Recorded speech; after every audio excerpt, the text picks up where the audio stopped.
मैं 2014 में एक आंदोलन के अंदर बड़े ढंग से जुड़ा हुआ था, सी सेट वाला आंदोलन, है ना। आपने कई लोगों ने मेरे कोई पुराने वीडियो देखे होंगे। मेरा उसका वो पर्सनल एक्सपीरियंस है। मैं तेरी एज का था 2014 में, ठीक आज से 10 साल पहले, सेम तेरी एज का। मैं पढ़ने के लिए गया हुआ था दिल्ली। मेरा उस समय कोई आंदोलन जैसा ऐसा कोई मूड भी नहीं था। मैं एक दिन लाइब्रेरी में बैठा था, लाइब्रेरी से बाहर यूं चाय पीने के लिए बाहर आए तो देखा कि आंदोलन चल रहा है। पता हमें भी था कि इस प्रकार की कुछ गतिविधियां चल रही है। वहां खड़े थे, अपना कोई एक स्टूडेंट वहां भीड़ के अंदर था। वहां उस दिन आंदोलन में यह चल रहा था कि अलग अलग भाषा के लोग आके बोलेंगे। कारण यह था कि वो आंदोलन यूपी बिहार के लोगों का आंदोलन था। और ऐसी मीडिया ने ऐसा कुछ बना दिया था कि Hindi medium versus English medium है। बात भी सही है, यूपी बिहार वाले सारे हिंदी मीडियम के, पास ज्यादा इंग्लिश मीडियम वाले हो रहे थे तो आंदोलन था। तो यूपी बिहार वालों ने दिमाग लगाया कि यदि ये कहेंगे ना हिंदी वर्सेज इंग्लिश, फिर साउथ अपने साथ नहीं आएगा। इसलिए एक काम करो, ये कह दो इंग्लिश वर्सेज नॉन इंग्लिश। तो नॉन इंग्लिश में तो कन्नड़ भी आती है, तमिल तेलुगु भी आती है, पंजाबी मराठी भी आती है, तो ये लोग भी अपने साथ आ जाएंगे। तो उन्होंने एक दिन कहा कि हम सारे लोग जो हैं वो आंदोलन करेंगे, सॉरी अलग अलग भाषाओं के अंदर बोल के अपनी बातें बताएंगे। तो पंजाबी वाला पंजाबी में बोल रहा है, मराठी वाला मराठी में बोल रहा है, ताकि मीडिया में एक मैसेज जाए कि खाली हिंदी मीडियम के नहीं है, नॉन इंग्लिश मीडियम वाले सारे हैं। तो वहां कोई राजस्थानी बोलने वाला नहीं था कि राजस्थानी में वहां जाके बोल दे। दो कारण है, स्टेज पे जाके बोलना भी तो बड़ा अजीब सा होता है, अपने को आती है पर स्टेज पे जाके नहीं बोला जाता, शर्म भी होती है, कहीं लगता है क्यों बोले अपने। एक किसी स्टूडेंट ने मुझे खड़ा देखा तो वो मेरे से बिना पूछे मेरा नाम लिखवा के आ गया। और उसने नीचे आके उसी दिन मिला, वो दिल्ली इतनी बड़ी कौन किससे मिले, वो बार मिला, सर नमस्ते, अरे तू यहाँ क्या करता है, अरे सर मैं तो यहाँ आपके पहले से रह रहा हूँ, और सर मैंने ना अभी आपका नाम लिखवा दिया, 5 मिनट बाद आपका नाम लेंगे। क्यों लिखवाया मेरा नाम तूने। तो अरे सर वो राजस्थानी बोलने वाला कोई नहीं था, और मुझे बड़ा अजीब लग रहा था कि कोई राजस्थानी बोल नहीं पता, मुझे आती है पर मेरे से वहां जाके बोला नहीं जाता, आपको आती भी है, आप बोलना भी जानते हो तो बोलो ना ऊपर जाके। मैं मरे हुए मन से ऊपर गया। ऊपर गया तो वहां जो एंकर महोदय खड़े थे, उन्होंने जाते ही कहा कि देख लाइन लगी हुई है हमारे पास लोगों की बोलने वालों, माइक बंद करके धीरे से, कि लोग हैं। इसलिए ये नहीं होता कि माइक लेते आदमी लगता मैं नेता हूं, आधे घंटे छोड़ता ही नहीं है। तो उन्होंने कहा टाइम है 2 मिनट का, 2 मिनट में बोल और फटाफट उतर। अपने को वैसे नहीं बोलना था, मैंने कहा भाई 1.5 मिनट में खत्म कर देंगे, क्यों चिंता करता है तुम। मैं लिया माइक, माइक लेते आपने पहले बोली एंकर महोदय ने कहा कि 2 मिनट में समाप्त करनी है, मैं आपकी बात को 1 मिनट 40 सेकंड में समाप्त करूंगा। सिंपल सा एग्जांपल दिया। मैं को भाषा से क्या प्रभाव पड़ता है कि राजीव गांधी देश के प्रधानमंत्री थे, हमारे नागौर आए हुए थे।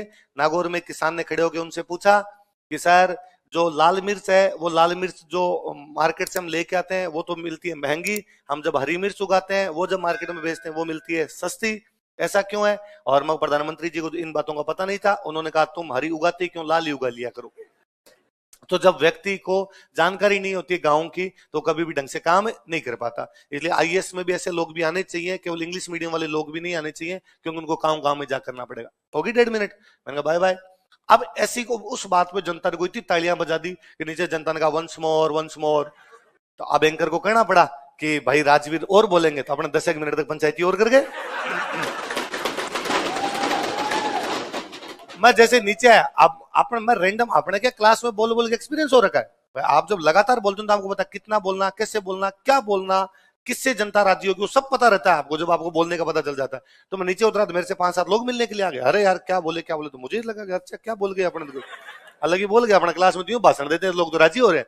और डंके डीयू के प्रोफेसर वगैरह मेरे से आके मिले, तो अब और उन्होंने मेरे नंबर ले लिए और कर लिए। तो अब वो मेरे को फोन कर देते कि वहां आज तक का चैनल के अंदर कोई डिबेट है उसमें जाना, तू चल। तो एक आज तक वाला मेरा खूब वायरल हुआ था अर्जुन राम जी के साथ में। वो नॉर्मल मेरे को सर लेके गए थे और वो पूरा फिक्स होता है, वो पहले कहते हैं ये बोलेगा। मैं कई बार अब भी सोचता हूँ कि उस वीडियो को कोई यदि ढंग से देखें तो उसमें साफ साफ पता चल रहा है कि 60 गांठ है। कि अंजना कश्यप एंकर है और वो कह रही है मंत्री जी आपके राजस्थान का, आपके बीकानेर का एक लड़का आपसे बातचीत करना चाहता है, उसको क्या पता मैं राजस्थान और बीकानेर का हूं भीड़ में। इसका मतलब आधे घंटे पहले आपस में बातचीत हुई है, ये क्वेश्चन पूछेगा, मैं पूछूंगा, मेरा नाम लेगी, ये पूछना ये करना है, फिक्स है, सब कुछ फिक्स है। वो भीड़ में जाके किसी से कुछ नहीं पूछ रहे हैं। अपने क्वेश्चन पूछे, खूब वायरल हुआ तो लोगों को और लगा कि अरे यार ये तो बड़ी शानदार सी चीजें पूछता है। अपने को भी यूं लगा कि अपने नेता है। अब वो बुलाते तो अपने पढ़ाई वढ़ाई तो की बंद, अपने आंदोलन। मैं उसमें 2 बार थाने रहा हुआ हूं। थाने जाते, वहां पकड़ लेते, एक बार तो रात को ही रुके वहां पे, एक दिन गिरफ्तारी देके वैसे ही आ गए। योगेंद्र यादव जिनको आम आदमी पार्टी से बाद में निकाल दिया गया था, ये बड़े नेता थे, हम इनके साथ घूमते रहते। जब आप आंदोलन में रहते हो तब आपको हमेशा लगता है कि नहीं, हम सरकार को झुका देंगे, हम सरकार को मना लेंगे, सरकार हमारी बातें मानेगी। हमारी एक सिंपल सी मांग थी कि सी सेट का जो पेपर है उसको क्वालिफाइंग किया जाए, लेकिन सरकार ने नहीं किया। उल्टा सरकार ने लाठीचार्ज किए। मतलब एक दिन तो मुखर्जी नगर जो इलाका है जहाँ स्टूडेंट ज्यादा रहते हैं, हम मैं तो यूं बाहर वजीराबाद की तरफ रहा करते थे, मुखर्जी नगर जहाँ भीड़ भाड़ का इलाका ज्यादा है, वहां पे पीजी से लड़कियों तक को निकाल के और पुलिस ने पीट दिया था। क्योंकि घरों में जा जाके पूछा था कितने स्टूडेंट रहते, बाहर निकालो, कितने स्टूडेंट रहते, बाहर निकालो। वह कहता कोई रैली थी, कोई स्टूडेंट रैली निकाल रहे थे, और एक किसी स्टूडेंट ने खाली बोतल पुलिस वालों पे फेंक दी थी। तो पुलिस वालों ने कहा रहे तो पथराव कर रहे हैं, बोतलें फेंक रहे हैं, और पुलिस ने ढंग से एकदम लाठीचार्ज कर दिया था वहां पर। मतलब लाठीचार्ज झेले। कोई आप थाने के अंदर जाके आते हो, जेल में जाके कई लोग, कईयों ने भूख हड़ताल की, कई हॉस्पिटलों में एडमिट हुए, सरकार एक बात नहीं मानी। 2014 का वो पेपर वैसे ही लिया सरकार ने। जो जनता आंदोलन कर रही थी वो तो फेल होनी थी, दूसरी वाली फेल भी तो हुई। 2015 में सरकार ने वो सारी मांगे बिना आंदोलन के मान ली, कोई आंदोलन नहीं किया और सारी की सारी बातें मान ली। तब मैं जो तुम्हारे तरह 23-24 साल का था, तो मुझे लगता है यार पिछले साल क्यों नहीं मानी। उल्टा लोकतंत्र तो ये कहता है कि जनता की मांग यदि उस टाइम यदि सरकार मान लेती तो अपने कितने नारे लगाते, 10,000 लोग सड़कों पे खड़े होकर मोदी जी जिंदाबाद। हमने मांग रखी और मांग रखते हमारी बातें मान। ये होता है नेता, ये होती है डेमोक्रेसी, जनता के अनुसार चलती है। तब तो यार इन्होंने अपने को लठ मार मार के घर भेजा, और 15 में अपने तो आंदोलन नहीं कर रहे थे तो भी कर दिया। फिर धीरे धीरे बातें छन छन के सामने आई कि 2014 में सरकार के पास में रिपोर्ट थी कि आंदोलन जो लड़के कर रहे हैं हिंदी मीडियम के कोचिंग वाले करवा रहे हैं। ये कोचिंग वालों का आंदोलन है, स्टूडेंट्स का आंदोलन नहीं।